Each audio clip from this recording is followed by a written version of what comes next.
Korea में जो लड़कियां शादी से पहले ही प्रेग्नेंट हो जाती है, उनके साथ क्या होता है जानकर रो पड़ेंगे। और कहां और कब से हुई किस करने की शुरुआत और क्यों किस करने में आता है इतना मजा, बताएंगे आपको आज की वीडियो में। और एक ऐसा पेड़ जिस पर आते ही लड़कियों के फल, और स्वामी विवेकानंद से जुड़ी कुछ ऐसी जानकारी जिसके बारे में आपने पहले कभी नहीं सुना। नंबर 1, पिछले कुछ वक्त से हर जगह पर बस एक ही चीज छाई हुई है, वो है KGF 2। इस फिल्म में एक से एक दिग्गज कलाकार है, जैसे कि यश, संजय दत्त और रवीना टंडन, जिन्होंने अपने काम से इस फिल्म में 4 चांद लगा दिए। यश की एक्टिंग तो सबको पसंद आई, लेकिन उसी के साथ संजय दत्त को विलेन के रोल में देखकर लोग अपनी सिटी नहीं रोक पाए। वाकई में ये काफी कमाल की फिल्म बनकर सामने आई है। इस फिल्म ने काफी ज्यादा मुनाफा भी कमाया है। जाहिर सी बात है, अगर कोई फिल्म इतनी ज्यादा फेमस होगी तो वो पैसे तो कमाएगी ही। और इस फिल्म की और एक कमाल की बात यह है कि शुरुआत में से जितने थिएटर दिए गए थे वो रिलीज होने के बाद डबल कर दिए गए, क्योंकि फैन को ये पसंद बहुत आई। पहले इसे 1700 थिएटर दिए गए, फिर इसे 1600 और दिए गए। नंबर 2, क्या लड़कियां भी पेड़ पर उग सकती है? इस बात पर विश्वास करना मुश्किल है। आपने आज तक कई किस्म के फूल देखे होंगे, लेकिन थाईलैंड में उगने वाला ये फूल सबसे अनोखा है। थाईलैंड के जंगलों में नारीपोल नाम का एक पेड़ है, जिसके ऊपर महिला की आकृति वाले फूल आते हैं। ये फूल दिखने में बिल्कुल महिलाओं की आकृति के नजर आते हैं। थाईलैंड के अलावा भारत के हिमालय पर्वतों पर और श्रीलंका के कुछ हिस्सों में भी ये पेड़ पाए जाते हैं। कहा जाता है कि भगवान बुद्ध ने स्वयं इन पेड़ों की स्थापना की थी। इसके अलावा ये भी कहा जाता है कि भगवान इंद्र अपनी पत्नी और बच्चों के साथ पहले थाईलैंड के जंगलों में ही रहा करते थे। एक बार इंद्राणी के साथ कुछ लोगों ने शरारत करने की कोशिश की, जिसके बाद भगवान इंद्र ने नारीपोल के 12 पेड़ लगा दिए। वे लोग इन पेड़ों के फलों को तोड़कर ले गए और इनके साथ शारीरिक संबंध बनाए। अगर आप कभी थाईलैंड जाएं तो इन फलों को जरूर देखिएगा। हालांकि ये फूल 20 सालों में एक ही बार उगते हैं। नंबर 3, कोरिया में पिछले कुछ सालों से अविवाहित कुंवारी माँ की कई दर्द भरी कहानियाँ सामने आ रही है। यहाँ पर कम उम्र में ही लड़कियाँ माँ बन जाती है और वे माता पिता से ये बात छिपाती है, क्योंकि यदि उनके घर पर ये बात पता चली तो वे बच्चे का अबॉर्शन करा देंगे। इसके लिए महिलाएं घर से भागने का फैसला करती हैं। मनोरम द्वीप ऐसी महिलाओं का एक अड्डा बन चुका है। यहाँ पर कई महिलाएं शेल्टर में रह रही हैं। महिलाएं इस बात को लेकर कंफ्यूज रहती हैं कि वे बच्चा अपने पास ही रखें या फिर उन्हें किसी अन्य दंपति को गोद दे दे।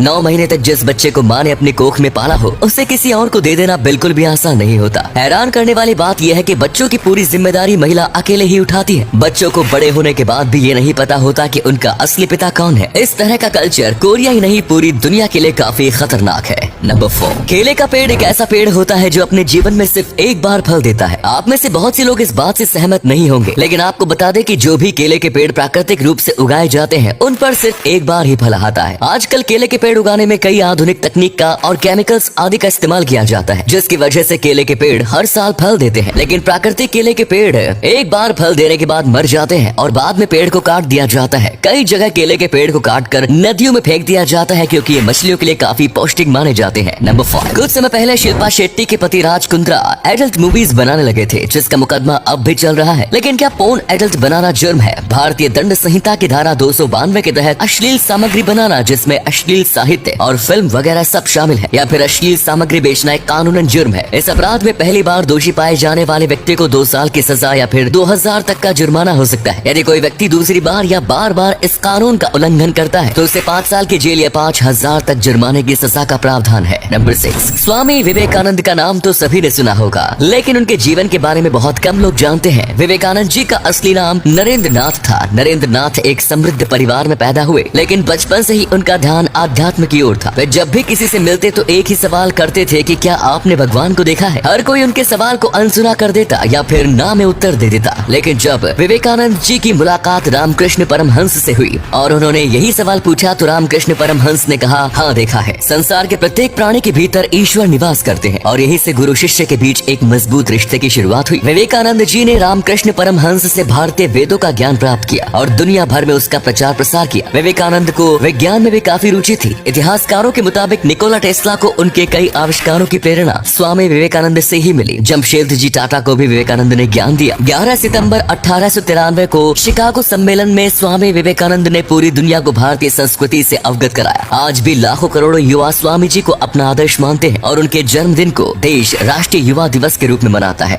नंबर 7, किस करना आज के समय में प्यार जताने का एक तरीका बन गया है, लेकिन किस करने की शुरुआत कहाँ से हुई? बहुत से लोग इसे नेचुरल मानते हैं, तो बहुत से लोग इसे मानव निर्मित। भारत की कई प्राचीन सभ्यताओं से लेकर कामसूत्र तक कई जगह चुंबन के बारे में लिखा है। इतिहासकारों का ये भी मानना है कि जब सिकंदर भारत आया तो यहीं पर उसने किस करने के बारे में पहली बार सुना, जिसके बाद ये प्रथा पूरे यूरोप में चली गई। किस करने से लगभग 8 करोड़ बैक्टीरिया एक्सचेंज होते हैं, लेकिन ये शारीरिक एवं मानसिक स्वास्थ्य के लिए भी अच्छा होता है। इससे जेनेटिक जानकारी का आदान प्रदान होता है। साथ ही किस करते वक्त दिमाग में ऑक्सीटोसिन और डोपामाइन हार्मोन्स रिलीज होते हैं, जिसकी वजह से किस करना अच्छा लगता है। और अगले फैक्ट पर जाने से पहले इस फोटो को ध्यान से देखिए और बताइए कि आपको कौन दिखाई दे रहा है। इससे पता लगेगा आपका दिमाग और आंखें कितनी तेज हैं। मिलते हैं आपको 5 सेकंड्स।